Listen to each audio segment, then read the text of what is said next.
Bien-aimés, que Dieu vous bénisse pour cette journée agréable qu'il nous donne. Ce n'est pas que nous soyons capables de faire quoi que ce soit. Notre capacité, notre force vient de Dieu. La Bible dit l'homme ne peut recevoir que ce qui lui a été donné du ciel. Voilà pourquoi nous allons lui être reconnaissants. Nous allons lui exprimer notre gratitude pour cette belle journée. Nous ne méritons rien, mais c'est par sa grâce. Seigneur, nous avons été sauvés non par des choses périssables, non par de l'or ni par de l'argent,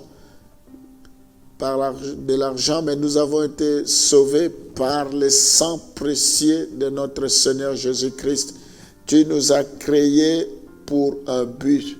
Nous voulons te bénir pour cette journée. Nous voulons, Seigneur, que toi, tu puisses nous diriger, que cette journée qui a commencé soit sous ta direction, soit sous ton contrôle, que tu puisses piloter toutes choses. Seigneur, nous voulons t'élever. La Bible dit, soit que nous mangeons, soit que nous buvons, soit que nous fassions quelque chose que ce soit, que tout soit pour la gloire de Dieu, que nous le fassions pour ta gloire. Seigneur, que tout ce que nous allons faire soit pour ta gloire, que tout ce que nous allons entreprendre soit couronné de succès. Nous t'élevons, même dans les moindres détails. Sois béni à jamais. Je te recommande chacun de tes enfants. Visite-nous. Les temps sont mauvais. La Bible dit racheter les temps. Nous voulons être sensibles à ta voix. Nous voulons être sensibles à ta volonté. Apprends-nous à compter nos jours, Seigneur. Bénis cet instant. Bénis ta parole. Au nom de Jésus, nous t'avons ainsi prié. Amen. Nous allons lire Ésaïe 43, le verset 25, si je ne me trompe pas. Donc, nous voulons voir si pardonner, est-ce oublier l'offense. C'est moi qui efface tes transgressions pour l'amour de moi. Je ne me souviendrai plus de tes péchés. Nous voyons quand Dieu pardonne, il oublie, il ne se souvient plus de nos péchés. Psaume 103, le verset 12. Autant l'Orient est éloigné de l'Occident, autant il éloigne de nous nos transgressions. Autant l'Occident est éloigné de l'Orient, autant Dieu éloigne de nous nos transgressions. Alors, ceux qui essayent d'oublier s'aperçoivent qu'ils en sont incapables. Humainement parlant, incapables d'oublier les offenses. Dieu dit qu'il ne se souviendra plus de nos péchés. Mais Dieu qui est omniscient, omniprésent, omnipotent, ne peut pas oublier. Mais en d'autres termes, ne plus se souvenir de cela. Dieu ne va pas oublier, mais il ne se souviendra plus de cela. Il dit, il éloignera nos péchés comme l'Occident est éloigné de l'Orient. De nos péchés signifie que Dieu n'utilisera jamais le passé contre nous. Ça veut dire, ce qui est déjà passé, Dieu ne va plus se servir de cela contre nous. Une fois qu'il a pardonné, il a pardonné. Une fois qu'il a libéré, il a libéré. Donc l'oubli peut être la résultante du pardon, mais n'en est jamais la condition ni la preuve. Donc si envers les autres nous remettons sur le tapis des offenses passées, nous sommes en train de leur dire que nous n'avons pas pardonné. Donc les personnes que nous avons pardonnées, nous ne devons pas remettre sur le tapis les offenses d'hier.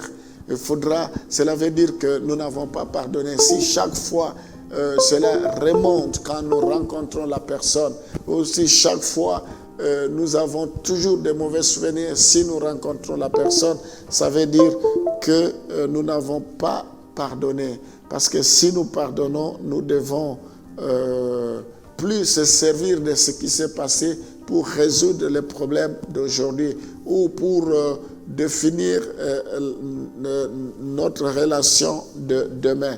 Nous devons savoir pardonner, quoi qu'il arrive. Alléluia. Nous devons toujours demander pardon. Il ne faut pas confesser à l'autre que les actions qui l'ont lésé. Si une personne a eu des pensées de jalousie, de convoitise ou de colère et que l'autre n'en sache rien, alors il vaut mieux confesser ses pensées à Dieu seul. Si vous avez eu des pensées de colère, de rancune, de rancœur envers ton prochain, que lui n'en était pas au courant, alors dans ces cas, il faut confesser cela à Dieu, tout simplement parce que l'autre n'est pas au courant. Mais si ce n'est pas le cas, s'il était au courant, il faut absolument résoudre d'abord le problème et puis régler cela avec Dieu. Souvent, nous pensons que le fait que nous avons réglé les problèmes à Dieu suffit, mais celui que nous avons offensé est là, lui aussi a besoin que nous puissions demander pardon. Donc, il existe une exception à ce principe si une restitution est nécessaire. Des fois, ça nécessite une restitution ou si on a volé ou cassé un objet, sali la réputation d'autrui, etc., il faut aller voir la personne concernée et se mettre en règle avec elle, même si elle n'était pas consciente de vos actes. Même si la personne n'était pas consciente, si nous avons gâché sa réputation, ou si nous avons, sali sa réputation, ou si nous avons cassé un objet ou volé quelque chose, nous devons pouvoir réparer ces choses. Voilà, il est important, nous allons prier, Seigneur, nous devons pardonner sans cesse, 77 fois 7, nous ne devons pas nous relâcher. Je prie, Seigneur, que en aucune fois que nous puissions regarder encore dans le passé, que nous puissions ramener sur le tapis des choses du passé. Ce qui est passé est passé. La Bible dit, ne vous souvenez plus aux choses passées, car je vais faire une chose nouvelle sur le point d'arriver.